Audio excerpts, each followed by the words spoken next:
지난 시간에 이어 한자 능력 검정 시험 한국 어문의 주관 한자 능력 검정 시험 제 87회 정사급 준사급이 아니죠. 정사급 기출 문제를 풀어보도록 하겠습니다. 준사급과 마찬가지로 총 100문항이며 50분 동안 시험을 치릅니다. 시험 일자는 2019년 11월 23일입니다. 자, 그러면 시작해 볼까요? 1번부터 32번까지는 한자음의 우리말 도금을 쓰는 문제입니다. 이것도 시간이 걸리기 때문에 그냥 쓰지 않고 말로만 설명하는 쪽으로 그렇게 하겠습니다. 첫 번째 문제 볼까요? 1의 차례에 따라 이야기를 정리합니다. 됐죠? 두 번째, 여러 종류의 자료에서 정보를 찾아야 한다. 까지 하겠습니다. 자, 세 번째 문장 5번. 그렇죠? 액체의 부피를 측정하는 경우를 조사해 봅시다. 넘어가겠습니다. 자, 7번. 지금 상황을 사진 찍는다고 생각하세요. 사진도 한자죠. 자, 9번 가겠습니다. 공연에 꼭 필요한 소품을 쓰고 어떻게 준비할 것인지 이야기하여 봅시다. 됐죠? 넘어가겠습니다. 우리나라의 전통을 세계에 알리는 것도 나라의 발전을 위한 노력입니다. 13번. 개인의 행복을 빌며, 물론 개인의 이렇게 읽겠지만요. 개인의 행복을 빌며 앞날의 불안감을 해소하였다. 15번. 일제강점기 동안 도시가 늘고 새 문물이 생겨났다. 17번. 일정한 시간에 수레가 이동한, 계속 볼까요? 거리를 18번 표시합시다. 자, 계속 보겠습니다. 의견이 적절한지 19번 판단하며 20번 토의합시다. 자, 21번 쥐와 전쟁이다. 나는 사령관, 너는 대원이다. 됐죠? 23번 X와 Y의 대응 관계를 식으로 나타내시오. 25, 26번 한양은 침입을 막기 좋아서 도읍지로 적합했다. 적합이죠. 이거 한번 써볼까요? 적합. 딱 알맞다는 뜻이죠. 적합했다. 27번 경제적 능력과 상관없이 인권은 보장받아야 한다. 29에서 30번 호수 근처에서 공 모양의 튜브를 발견했다. 됐죠? 네. 아래 내려가 보겠습니다. 31번부터죠. 31번 119에 신고할 때는 주소나 건물 이름이 필요해. 까지 해서 32번까지는 우리말 한자 도금을 다는 문제였습니다. 이 문제 같은 경우는 웬만하면 풀 수 있는 한자를 쓰지 않아도 되는 경우이기 때문에 실수를 하면 그렇죠? 매우 아쉬운 그런 부분입니다. 이쪽은 실수하지 마시고 뒤에 있는 그 한자 쓰기 쪽에 좀 더 집중해서 공부를 하면 될 것 같습니다. 33번 보겠습니다. 54번까지는 다음 한자의 훈과 음을 쓰시오 이렇게 되어 있네요. 네. 어려운 것만 한번 쓰고 말로 하겠습니다. 33번 같은 경우는 룡자죠. 좀 지금 공간이 좀 작기 때문에 확대를 좀 먼저 해야 될 것 같습니다. 확대를 좀 하고요. 됐죠? 그 다음에 메모장을 좀 이렇게 꺼내서 이쪽에 쓰는 게 나을 것 같습니다. 조금 줄여야 할까요? 이렇게 33번 처음에 같은 경우는 앞 두음 법칙에 의해서 용이라고 하고 뒤에는 룡이 되겠습니다.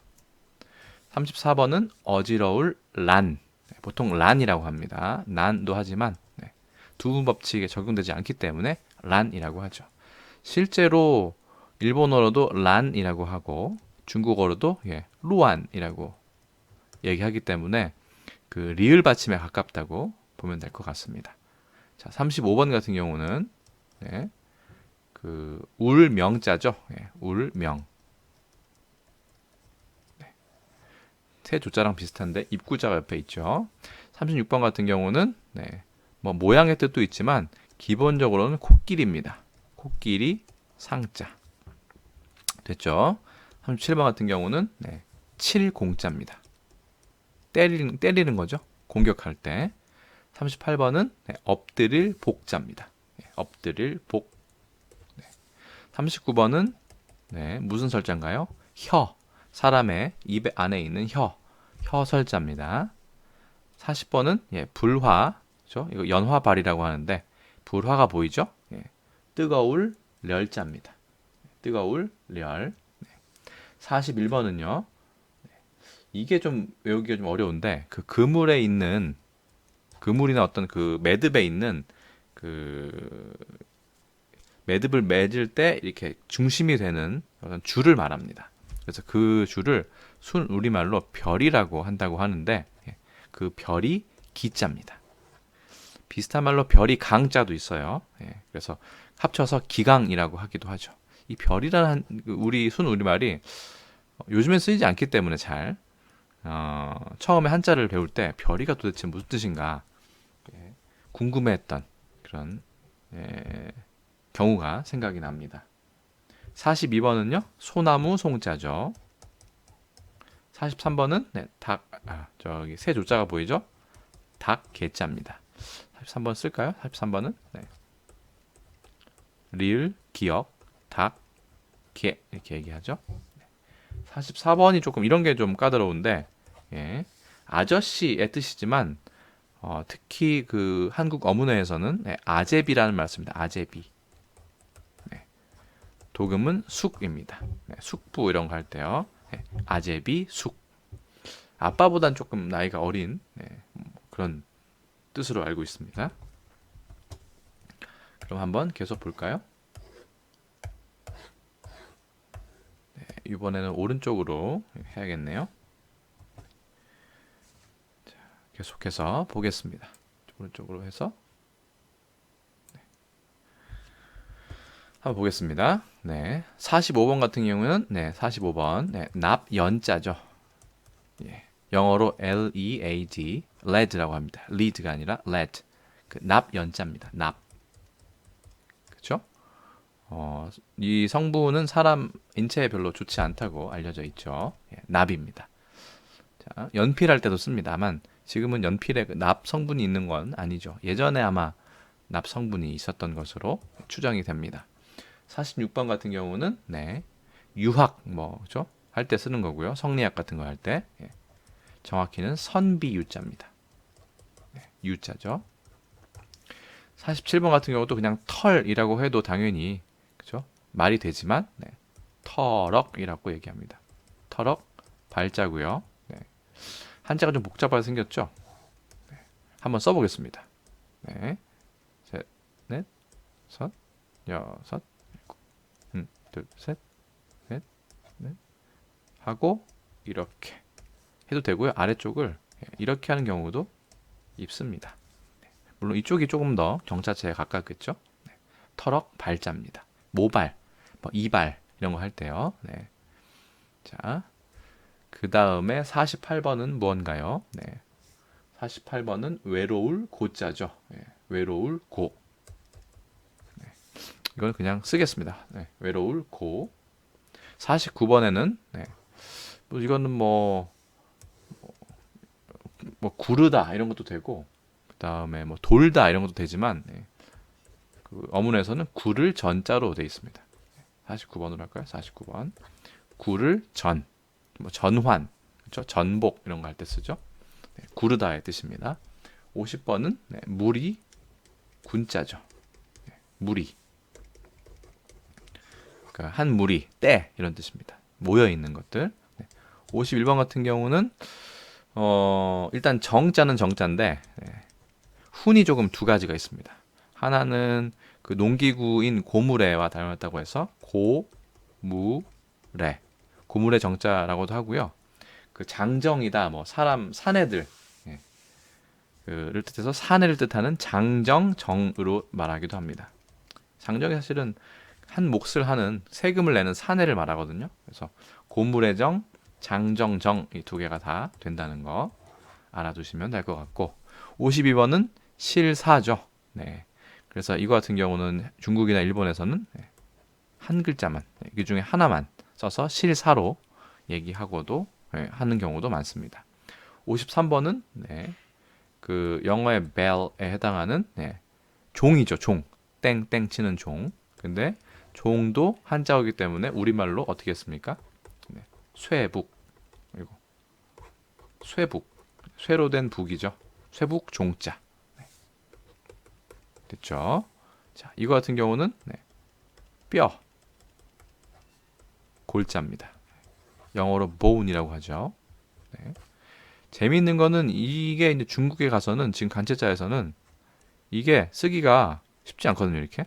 그래서 좀 쓰기 편한 왼쪽에다가 이거를 갖다 붙였습니다. 물론 이게 뭐 중국에서 갑자기 만든 건 아니고 예전에 서예 하던 사람들도 가끔씩 이렇게 오른쪽으로 썼다가 왼쪽으로 썼다가 한 것 같아요. 네. 이렇게 쓰기도 한다는 거. 이건 거의 중국 간체자 대륙에서 쓰는 간체자에서 주로 보입니다. 조금 복잡하게 됐지만 그래도 다 알아봤죠.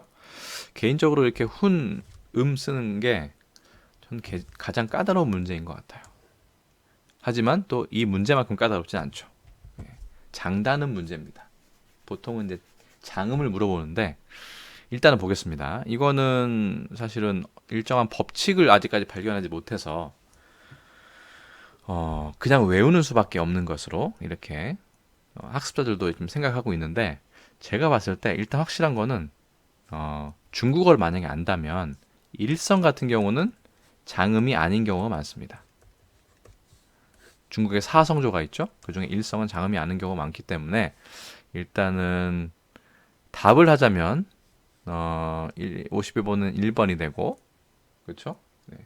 56번에는 2번 57번에는 1번 이렇게 되는 확률이 크거든요. 실제로 이 답이고 지금 이게 그래서 중국어를 이제 알고 있는 경우를 보자면 2번 같은 경우는 우리말의 고지만 중국어는 까오 해서 일성이거든요.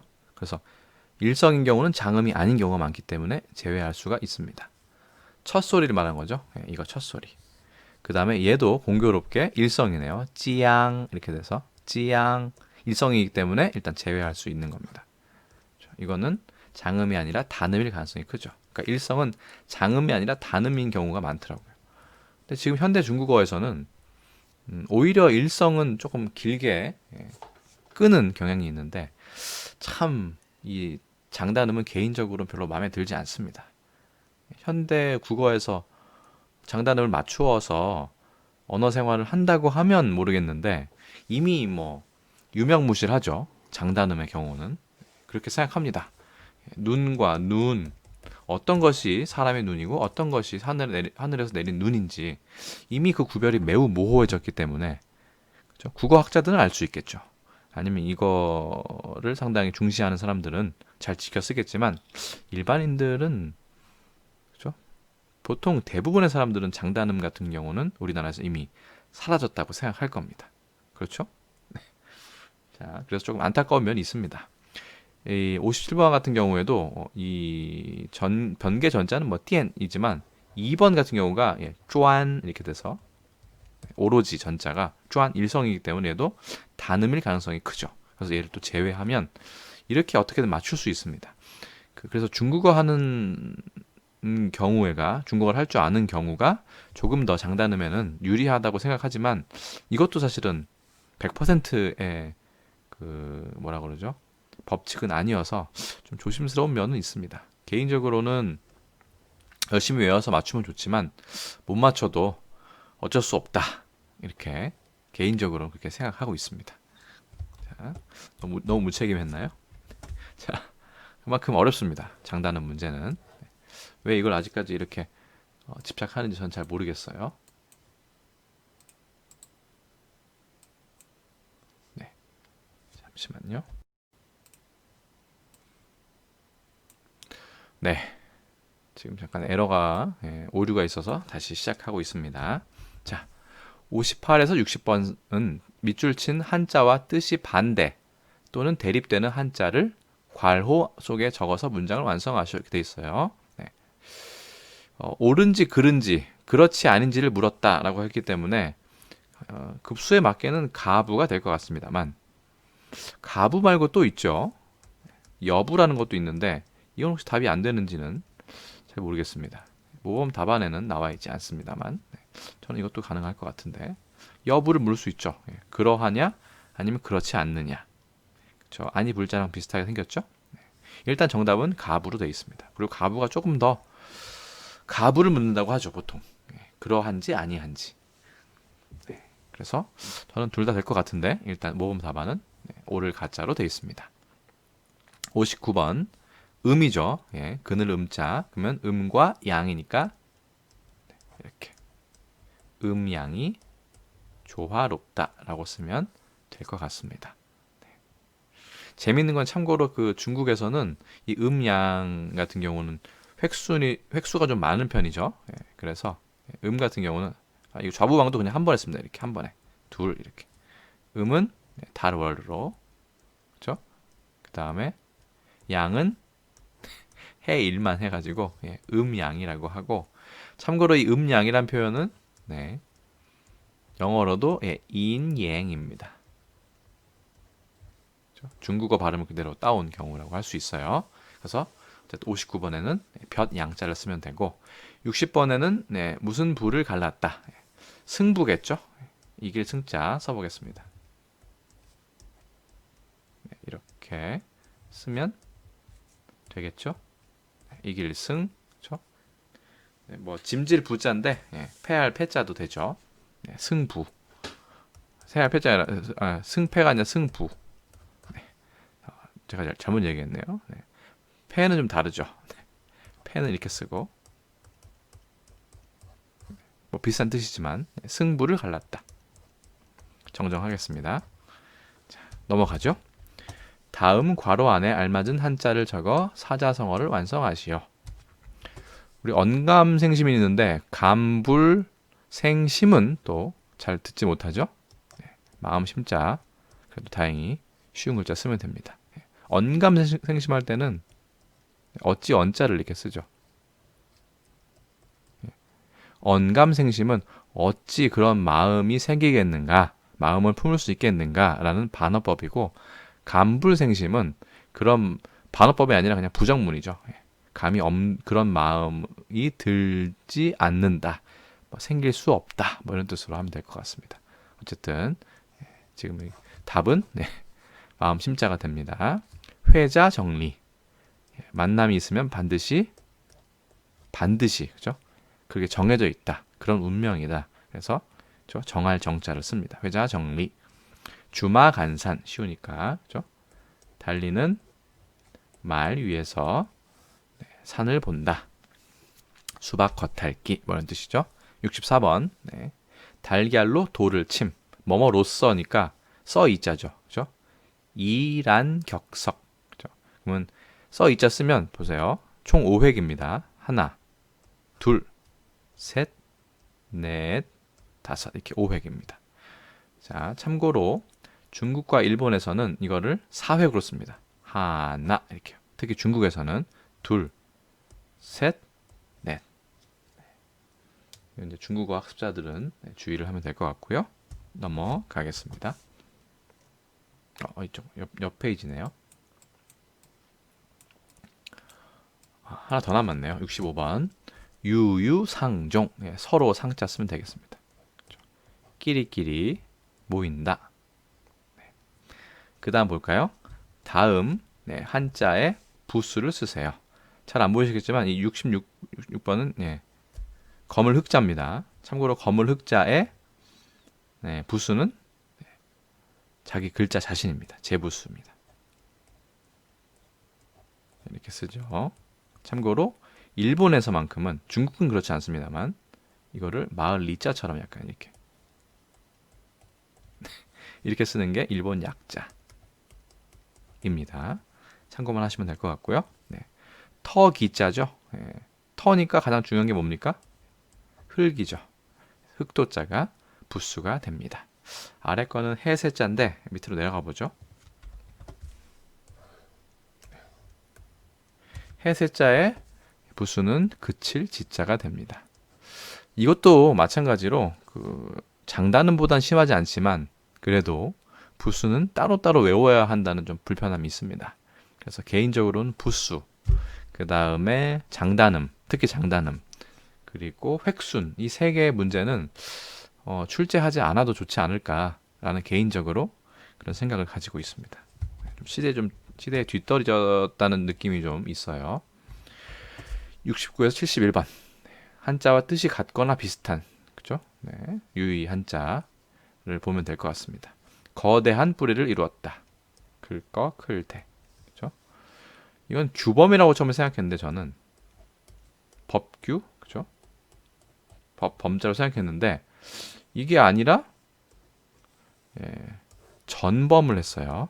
법 전자에서 둘 다 되지 않을까 생각합니다만 잘 모르겠습니다. 법 전자가 일단 모범 답안 돼 있고 전범할 때 전범이 두 개죠. 보통 우리가 일본을 얘기할 때 전범 이런 표현이 있죠. 그건 이제 싸울 전자에 범할 범자, 전범자 뭐 이런 거 할 때, 그죠? 전쟁을 일으킨 사람, 범죄자 같은 사람이죠. 자, 그 전범이 아니라 이건 법, 영어로 rule이 되겠죠. 네, 어쨌든 그 전범이 되었다. 로 하겠습니다. 모범 답안 위주로. 그 다음에 손해를 보았다. 손실도 될 것 같긴 한데 손해 볼까요? 이렇게 그렇죠? 해할 해자 쓰면 되고 손실 같은 경우는 이렇게 쓰면 되는데 일단 모범 답안은 해, 전, 대 이렇게 되어 있었습니다. 넘어가겠습니다. 다음 한자에 동음이의어를 한자로 쓰되 제시된 뜻에 맞추시오. 사유. 이거는 이제 뭔가 사유하는 거죠. 스스로 자기 혼자 갖는 거 개인적으로. 근데 일의 까닭이니까 일사에 말미암을 유자를 쓰면 사유서 할 때 그 사유죠. 어떤 까닭. 그 다음에 한 집안의 어른 가장을 말하는 것 같네요. 집 가자에 그죠? 그 다음에 길장자. 길장자는 어른의 뜻도 있죠. 우두머리의 뜻도 있고 가장 됐죠? 옛날 역사 고사 예 고자에다가 역사할 때 사자 쓰면 될 것 같습니다. 그래서 사유, 가장, 고사까지 알아봤습니다. 계속해서 볼까요? 한자의 약자네요. 이거는 준사급에도 두 개가 나왔는데 여기도 똑같이 중복되어 출제되었음을 알 수 있습니다. 물론 어차피 같은 시간에 따로 시험을 보는 거기 때문에 뭐 겹치는 건 상관없습니다만 어쨌든 그렇습니다. 넓을 광자는 약자를 이렇게 쓰고요. 갑 가자는 약자를 이렇게 씁니다. 의원 의자죠. 이거는 중국도 그렇고 일본도 그렇고 너무 복잡하기 때문에 의원 의자는 이 부분만 떼어서 씁니다. 좀 재밌는 거는 우리는 의사라고 하죠. 스승자자 쓰죠. 일본에서는 의자라고 합니다. 놈자자를 써서 이샤. 그 다음에 중국에서는 이셩이라고 해서 날 생자를 쓴다는 거. 이게 좀 개인적으로 좀 재미있는 부분입니다. 어쨌든 상당히 복잡한 글자예요. 한번 써볼까요? 천천히 써보겠습니다. 이렇게 어려우니까 중국과 일본이 앞다투어 간체자와 약자를 만드는 거겠죠. 이런 거는 저는 좀 줄여도 된다고 생각합니다. 왜냐하면 너무 되게 복잡하기 때문에 그렇죠? 고전을 연구하는 사람 아니고서는 이런 글자를 쓸 필요가 있을까? 생각이 들기도 합니다. 물론 학문적으로 연구하는 사람들은 다 쓸 줄 알아야겠죠. 볼 줄도 알아야 되고 바른 뜻을 보기 위해서 잘 번호를 쓰세요. 네. 처음에 건 산실이죠. 흩어져 잃어버림 됐습니다. 두 번째는 성원이네요. 성원에 감사드립니다. 소리 질러서 응원함. 그렇죠? 소리 성자니까요. 경상 가벼운 상처죠? 4번입니다. 그렇죠? 넘어가겠습니다. 2, 3, 4가 됐네요. 공교롭게. 각 문장 밑줄 치는 단어를 한자로 쓰세요. 정자. 네, 약자로 쓰면 안 된다는 얘기입니다. 간치자도 안 되고. 네, 그렇기 때문에 이 부분에서 대부분 많이 실점, 그러니까 점수를 1초, 감점이 되죠. 친구 사이에도 서로 간에 성실해야 합니다. 친구 볼까요? 네. 친할 친자에 예 구자 쓰겠습니다.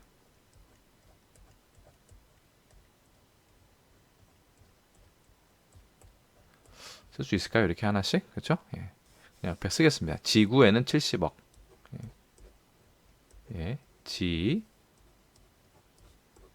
공구 9 이렇게 쓰겠습니다. 민수는 이 팔찌로 삼각형 써볼까요? 삼각형.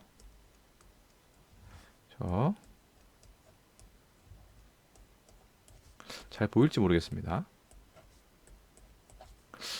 메모장을 펼쳐야 될까요? 네. 어쨌든 친구, 지구, 삼각형 써봤습니다. 조금 줄이고 너무 큰 것 같아요. 지금 이게 옆쪽에 메모장을 한번 띄워보겠습니다. 메모장 볼까요? 네. 84번 도덕이라고도 합니다. 도덕 쓰겠습니다. 길도자 머리 숫자 쓰고 착받침 그다음에 큰 덕자. 이거는 같은 시기에 시행했던 준 4급에서도 똑같이 나왔었는데 여기도 나왔네요. 85번 다양한 방법 네. 쓰겠습니다. 됐죠? 86번 이 역시 낫네요. 네, 쓰기에는 조사해야 한다. 네, 조사 그리고 이거 사를 먼저 썼네요. 잠깐만요.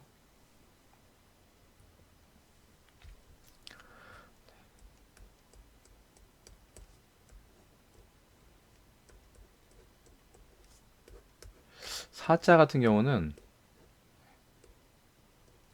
이렇게 써도 괜찮고요. 네. 이렇게 쓰는 것도 허용하는 것 같습니다. 이렇게. 근데 보통 이렇게 하는 것을 정자체로 생각하는 것 같습니다. 뭐 둘 다 어떤 거든 관계는 없습니다. 일단 이거를 모음 답안으로 하겠습니다. 87번 특별